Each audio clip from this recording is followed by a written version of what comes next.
বলে খালি আয়না ঘরে ঢুকাইছে। এত আয়না ঘর কই ছিল? কত মানুষ জেল খাটলো, কেউ কইল না আয়না ঘর আছে।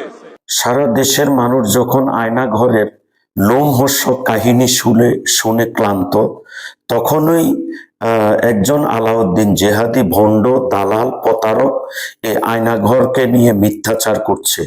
সে বলছে সে জেলে গিয়েছে। আমার কথা হলো, জেলে যদি সে গিয়ে থাকে, তাকে যদি ডিম দেওয়া না হয়, তাহলে আমার খেয়াল নতুন করে গ্রেপ্তার করে এই পুতা ঢুকাই দিলেই মনে হয় ঠিক হবে। প্রিয় দর্শক, দেখুন এই ভণ্ড কি বলে। বলে খালি আয়না ঘরে ঢুকাইছে। এত আয়না ঘর কই ছিল? কত মানুষ জেল খাটলো, কেউ কইল না আয়না ঘর আছে। আমিও তো জেলে গেছিলাম, আপনারা কি জানেন না? আমিও তো জেলে গেছিলাম, আয়না ঘর আছে এই খবর তো জানতাম না।